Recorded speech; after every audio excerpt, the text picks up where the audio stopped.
这又是哪儿在炸着呢？南面。大家也不要杯弓蛇影。孟秘书长，这马上取消南迁的决定，太草率。政府是催着咱们南下，但是咱们有几千名师生呢，何况日本人轰炸到现在，也没见他进城来炸呀。只要别轻易像赵登禹他们，真的撕破脸对着干，日本人也不会一点斯文也不留啊！你讲的什么混账话？赵师长不惜以身许国，他已经做好了为了北平城而战死的决心。你居然还想着侵略者跟你讲斯文？军人为国而战是本分，不错。军人为国战死是本分，但我请问，在座的各位，我们的本分呢？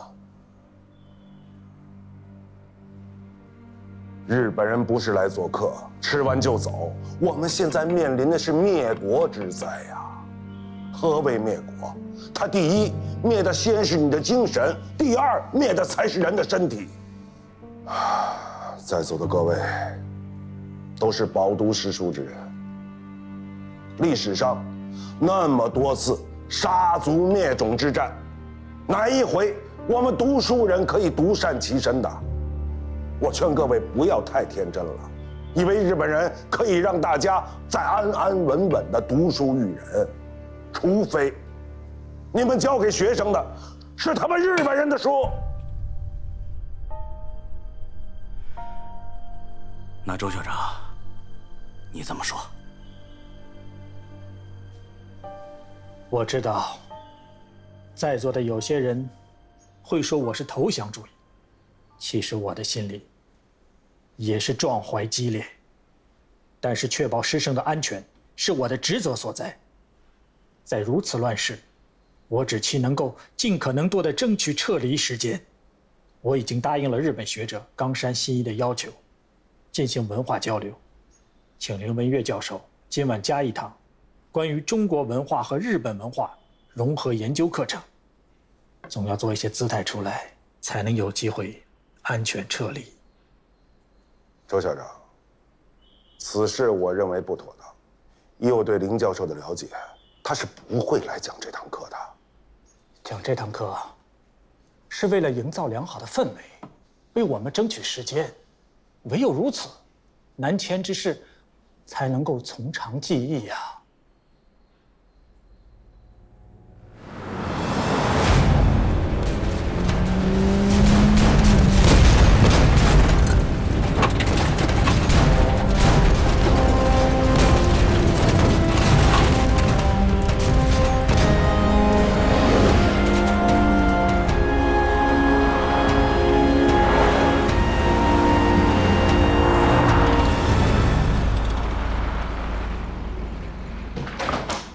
什么事情这么急啊？校长，燕西大学让日本人给炸了啊！教学楼、图书馆、宿舍全完了，校钟也被日本人给拖走了，说是要熔了做子弹。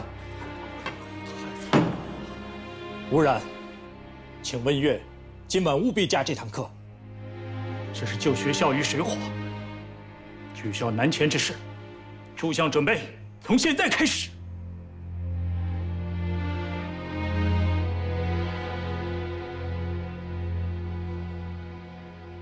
周校长，各位，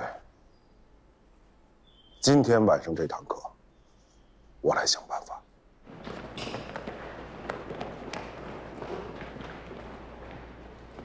海棠，日军进攻北平，我不能保证你跟海辰安全回家，跟我回杭州。什么？日军轰炸机马上就要到了，海辰也急需治疗，运输机上只有军医，你别回去，太危险了。不行，海辰跟你们走，我先回家。也好。张琪，李教官，带他上去。是。把他抬起来，轻点。醒醒，小兄弟，听得见我说话吗？坚持住，我们很快就到医院了。走。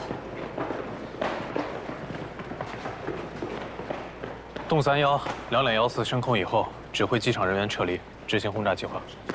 我去清河机场，架洞2次归队。记者平安。二哥，他不跟你去杭州吗？队长还有任务，孟小姐快回家吧。全部都有，出发！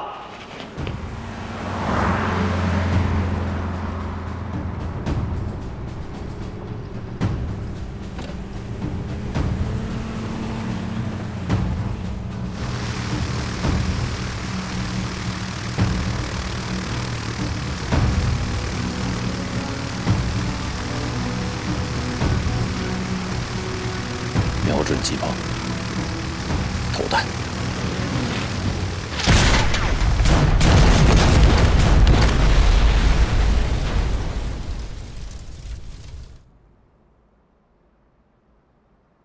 听不清，大点声。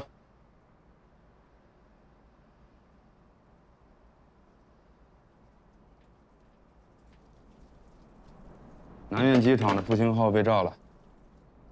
这倒也好，死无对证。主座，清河里飞机上的2箱货和仓库里的货怎么处理？冈山那个老东西，卢沟桥一乱就改了主意，不在杭州交易，要在北京交易。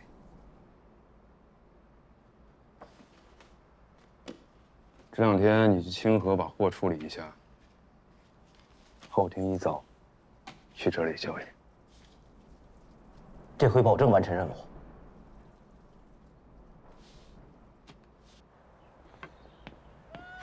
老孟，你快去啊！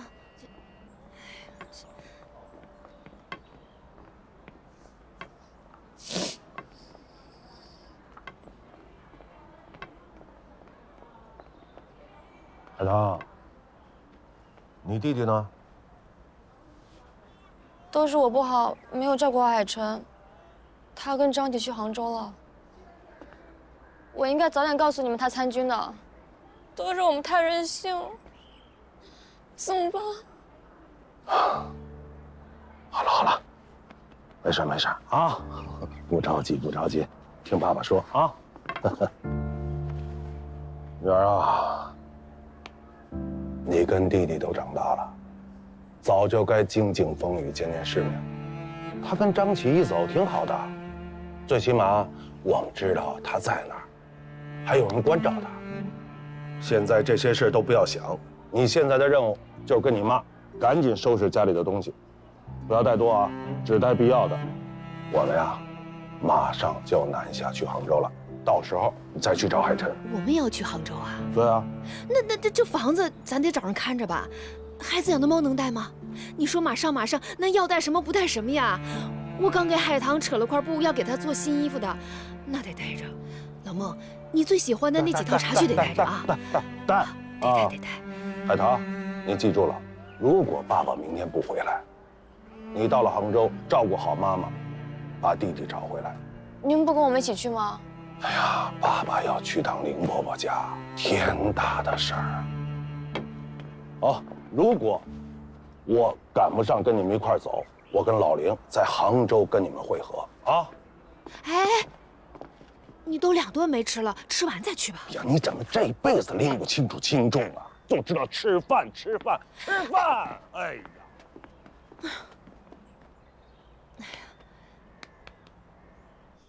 ，7年了，无然，这个秘密我一直没跟你说起来，因为今天晚上我要去上那个公开课，万一我要是回不来了，懒山一个人是不可能完成靳教授留给他的大事情，所以我不得不说，7年以前，靳教授、懒山还有我，在安阳小屯发现了一张刻有铭文的巨大的甲骨。根据我们3人推断，这张龟甲是商王朝第22代君主武丁王时期留下来的东西。武丁甲。这张甲片的独特之处不仅在于大，而且它刻有不同的真人名，达6人之多。我们根据这个真人生活的真实年代，可以推断出印历法。这块甲片太重要了，它可以带着我们达到3000多年前的那个岁月啊。文月啊，日本右翼一直在质疑我国殷商这段历史是不是真实存在。你刚才说的这款甲片所传达出来的信息，恰恰是这段历史真实存在的佐证，学术价值太高了。所以啊，这张甲片一经出世，日本人马上就盯上了。我跟金教授之间有约定，他保存甲片的原件，而我这边他只给了我一张拓片，用于学术研究。但是时间长了以后，我也发现了一个问题：拓片毕竟是拓片，天干地支那些非常精细的刻画模糊了，极其细小的划痕也不清晰。所以，一旦到这本书我写完出版的时候，就必须要有真实的甲片，或者说更加细致、准确的拓片，来辅助证明。就是说，金教授走之前，没有把这个甲片交给你。没有。我也觉得非常奇怪。我参加一个日本学者冈山信一他的学术研讨会，结果他在会上说，金教授把这张武丁甲交给了他，他会在1个月之内把真品公示出来。我当然不会相信他的鬼话，但是他的这番说辞，是不是很蹊跷？金教授绝对做不出这样的事。哦，他跟你说这个话，魏月，是不是这个冈山盯上你了？哎呀，我当时并没有太在意，但是我现在想想，让我去参加学术研讨会，应该是想从我这儿打探到一些武丁甲的信息。可是武丁甲，我这也没有任何的线索呀。如果这个武丁甲丢失了，那么我罪责难逃。我现在跟你讲这些，等于把你也拖下水了。所以我希望你得帮助我们，把这张甲片找回来。魏月，什么叫把我牵扯了呀？啊，国之文脉是你我的血脉啊！你跟金教授我已经担负了7年，今天你把这么大的事告诉我，是我的荣幸。本来我都打算好了，我最近想去一趟南京史语所，把史语所里面存在的那些龟甲的拓片都复制一遍，都拿过来用于学术研究。可是今晚这趟公开课，我不知道自己还能不能回来。万一我要是回不来了，那么这张武丁甲的秘密，还有我的家人南山，还有钱英，拜托你了。不说了，我都懂。魏月啊，如果你要让我帮着找甲片的话，那拓片能不能让我看一眼啊？拓片在，你跟我来。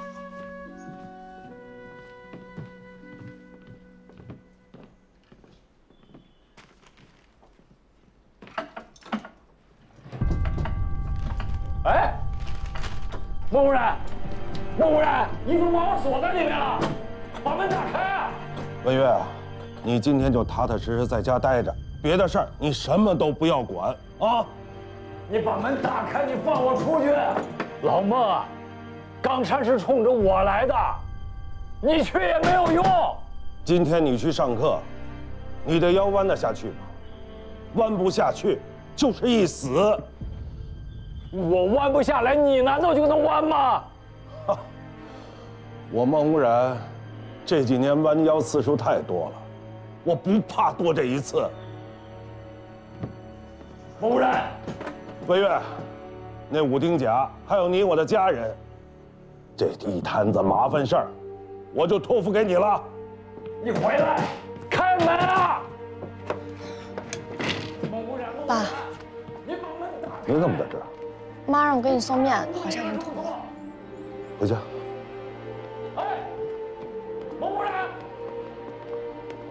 老孟，康教授，你这是在做什么？海棠，你先回家，我马上回。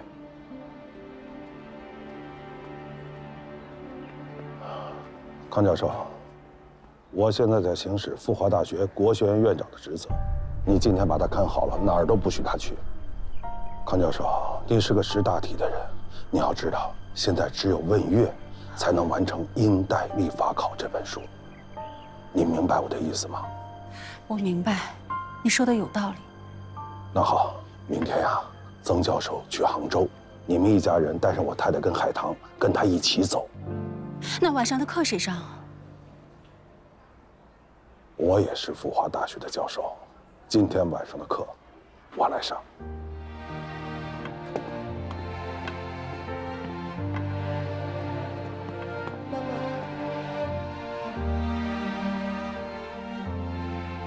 孟无染此刻抱着必死的决心，奋笔疾书。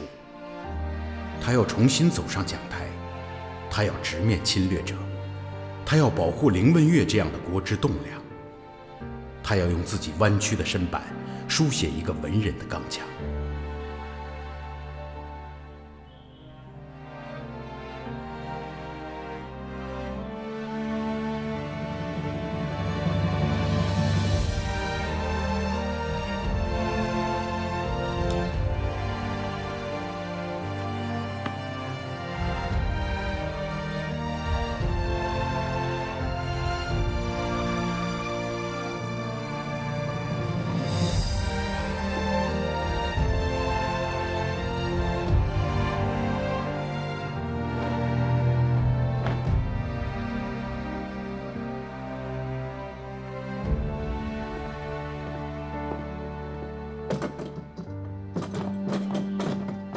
老妈，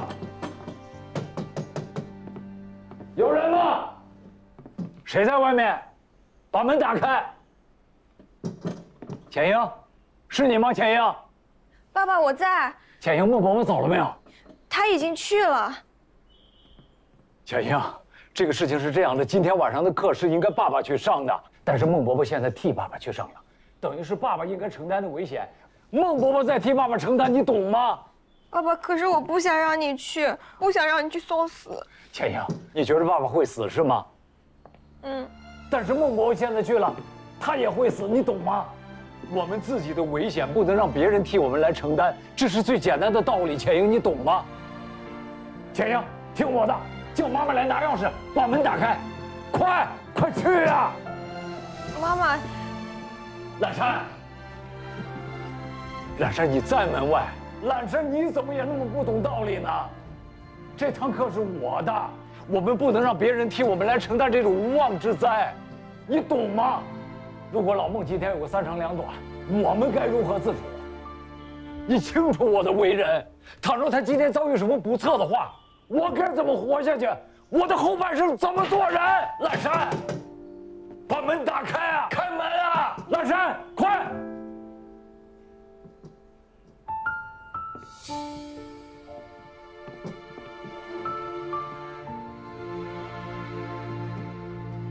懒山，快！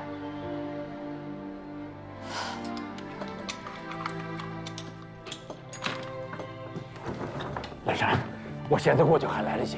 我明白，南宁十一所那边我会亲自去他家过。好。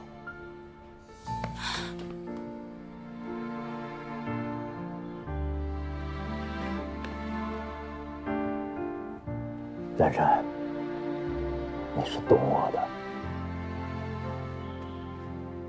今天的这堂课，我得去啊。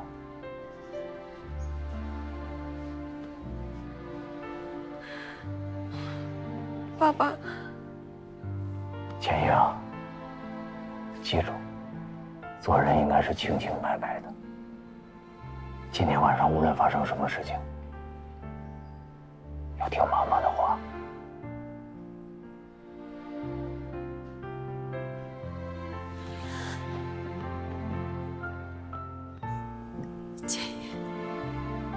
千叶，妈妈，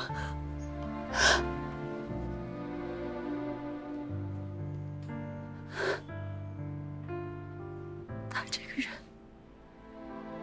把清白看得比自己的命都重。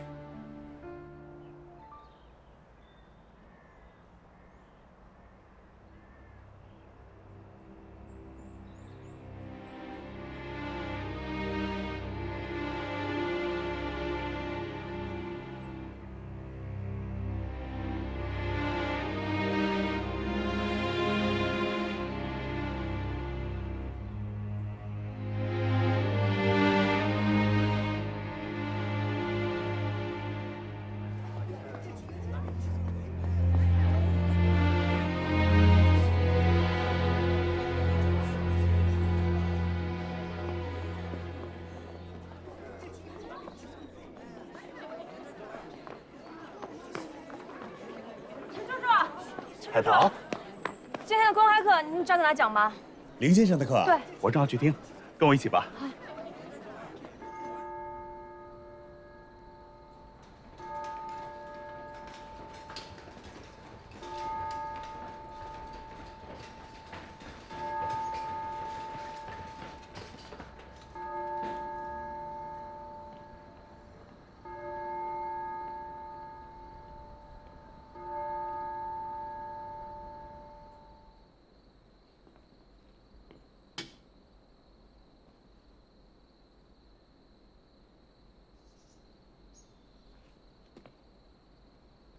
请问林文月林先生呢？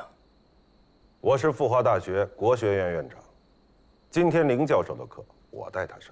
马卡巴洛，安藤君，不用生气。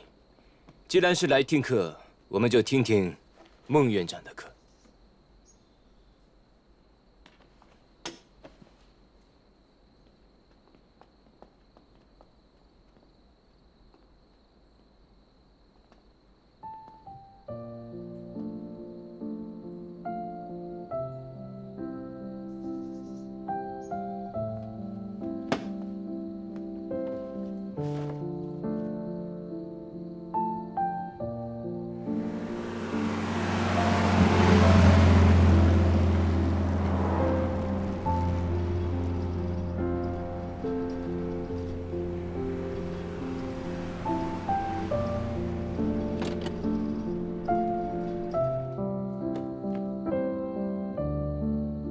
同学们，请让一下。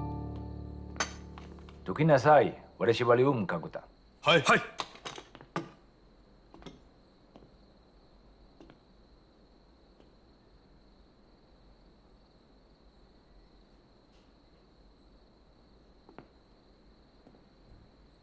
同学们，上课。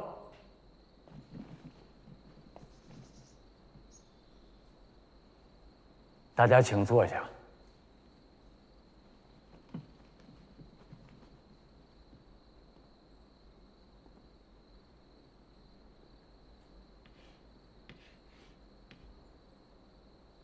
这个字，我想大家都应该认得。怎么读？对，这是我们汉语的读法。日语也有这个字，他们读作“你七”或者是“嘿”，但无论怎么读，它的意思并没有改变。日代表太阳。同学们，日本是一个崇尚太阳的国度，它在中国的东方。较之于中国，日本人可以更早的看到太阳的升起。我今天要给大家讲的是，它是如何从我们古老的象形文字甲骨文演变到今天的。大家看好了，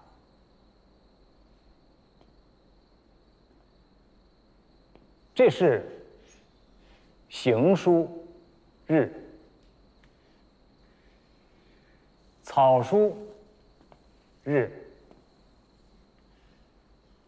楷书隶书，小篆，最后两个是金文和甲骨文。这是金文的日，最后一个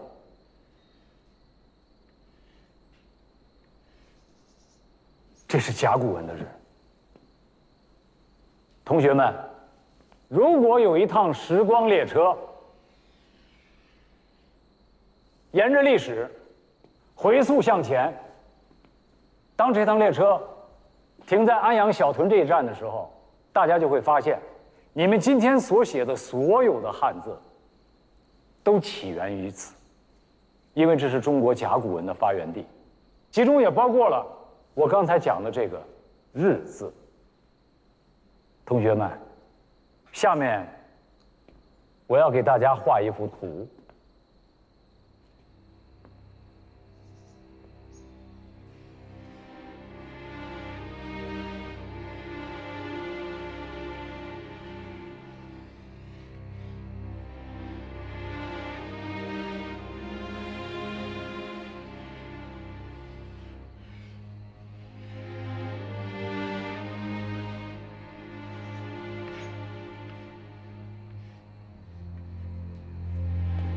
这是南宋的地图，请注意看这里，如今的广东省，此处唤作崖山。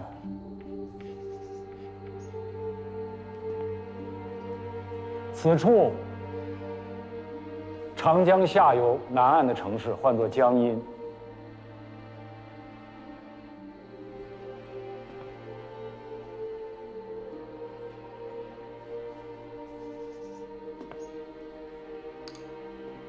今天为什么要跟你们讲这些？我想告诉你们，地理即是历史，历史即是文字啊。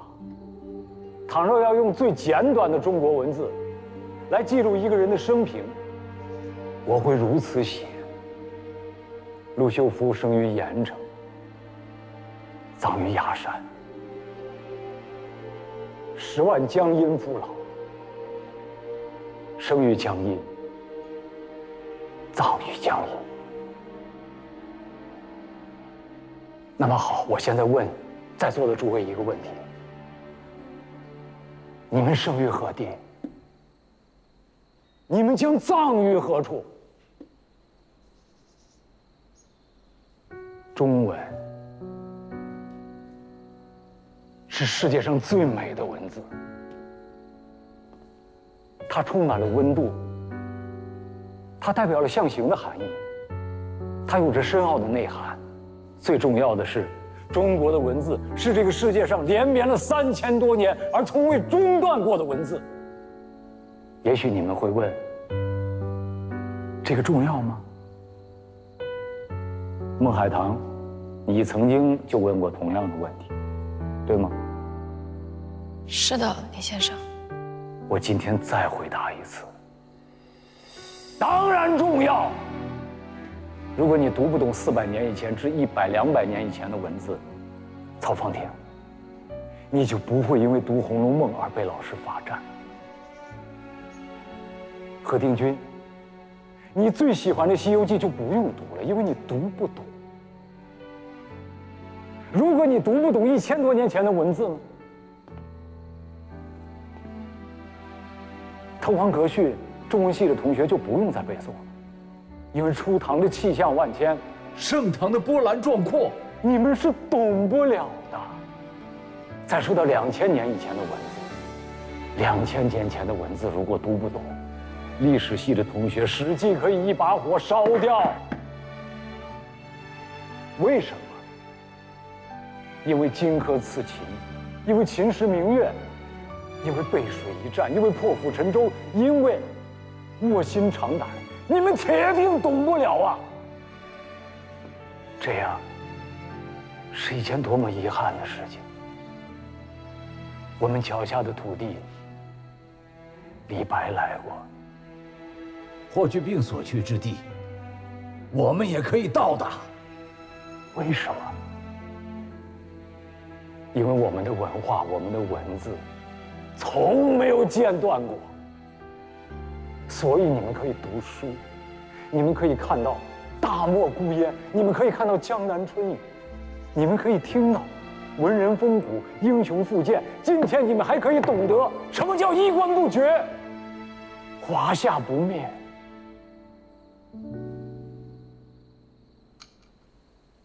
我想再教大家2个汉字。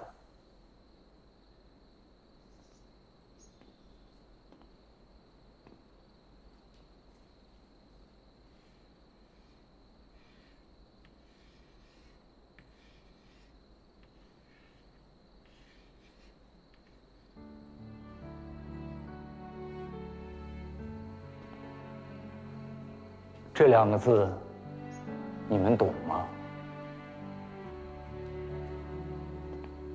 你们不懂，但是我不怪你们，因为这是甲骨文，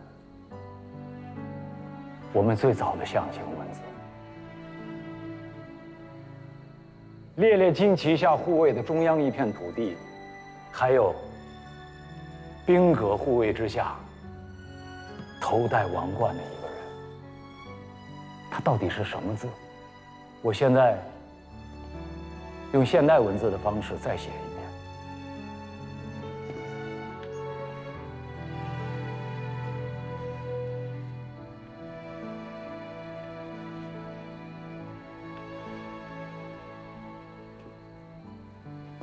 看懂了吗？对，这2个字是中国，这是我们的故土，这是我们的祖国。刚才我向大家提了一个问题，我是先生，我应该先作答。我凌问岳，生于兰陵，葬于中国，我无惧死。安藤吉，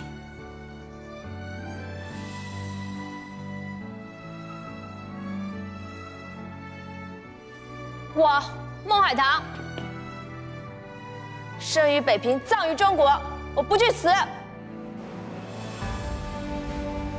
我陈代荣，生于天津，葬于中国，我不惧死。我梁开元，生于长沙，葬于中国，我不惧死。我黄敦瑜，生于铁岭，葬于中国，我不惧死。我何鼎钧，生于保定，葬于中国，我不惧死。什么嘞？什么啦？与他们无关。我可以跟你走。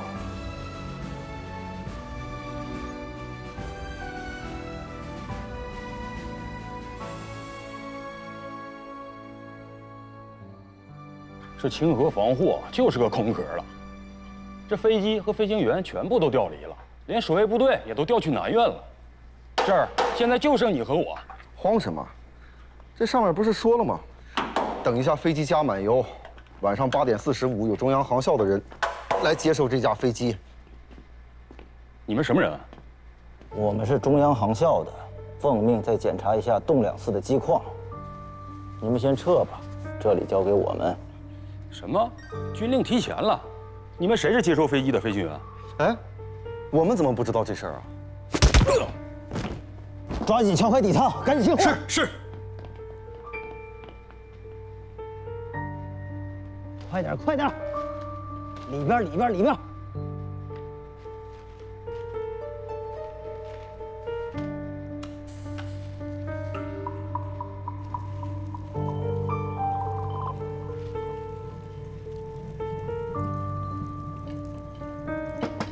干嘛呢？找着没有？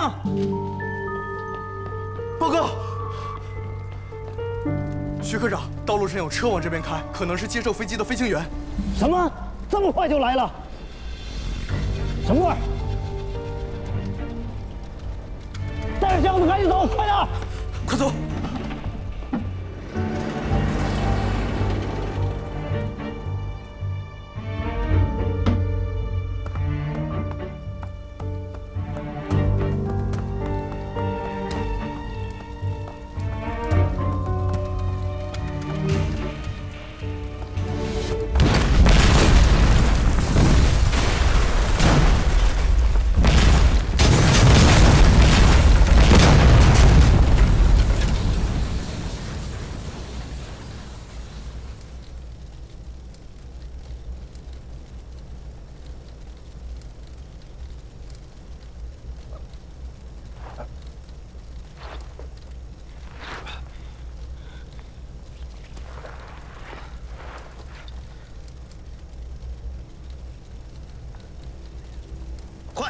快点，快乘车，快！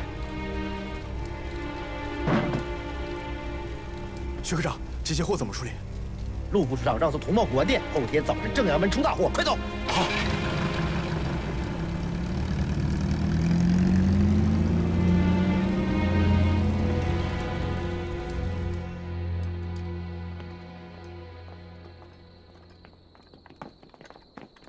林先生。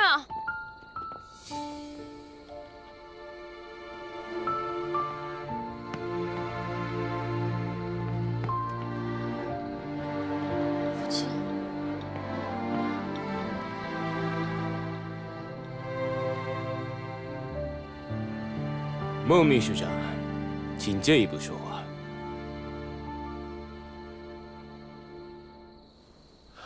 冈山先生，你们无权随便抓人啊！林文月教授是我们复华的教授，中国著名的学者，请你们马上把他放了，要不然，明天全世界的报纸都会报道你们日本军人如何破坏我们中国学者的。孟秘书长，明天恐怕会有更加震惊世界的新闻。这里的事，恐怕只有你我能协商解决了。我相信，孟先生一定是识时务的人。你什么意思啊？你到底要干什么呀？是这样，有一张珍贵的刻字龟甲武丁甲，是贵校金之列金先生曾经承诺赠送给我，带回日本保管的。但我一直没有得到机会来中国。如今我来了，却听说他突然死掉了。孟秘书长，很明显，这是个阴谋，一定是有人偷走了甲片。您和林先生是故交，是彼此最重要的人。我相信你一定能想起武丁甲在哪儿。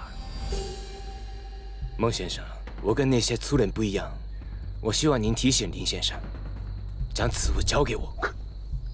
可这甲片根本就不在林先生那儿啊！哦，看来孟先生比我想象中更了解武丁甲的下落了。不在林文月那里，那孟先生一定知道甲片在哪里。我哪知道啊？以前根本就不知道有此物存在呀！孟先生，我不是一个有耐心的人。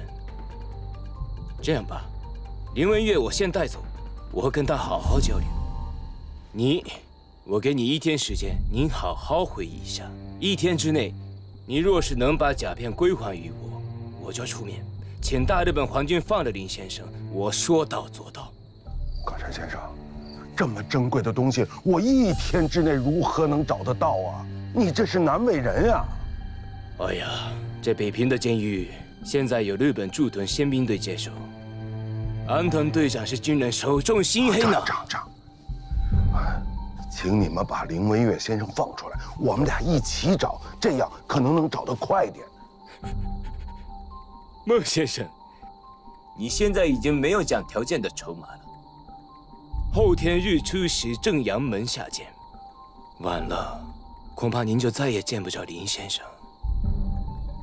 哦，对了，孟先生，我再奉送你一句忠告，我希望孟先生是个讲信用的人，一定会把真正的武丁甲交给我，对吗？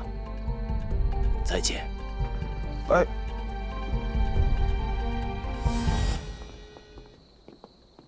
父亲啊。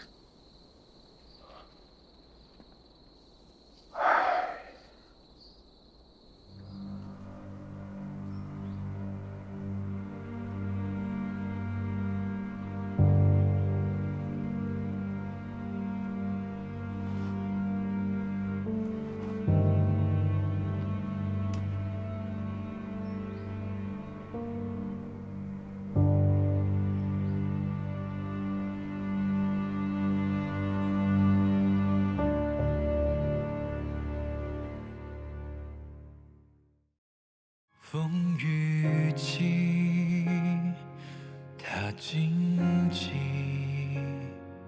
像正义正朝夕，儿女情，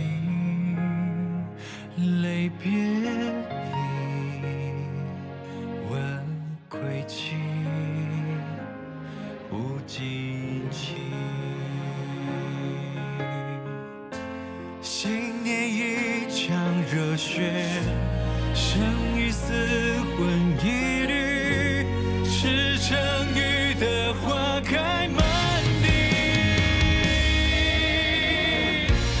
你看那铁汉刚强怒举，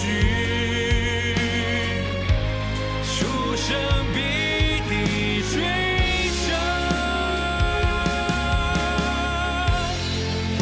山河石板曾平静一生，阑珊回眸，念旧中存心。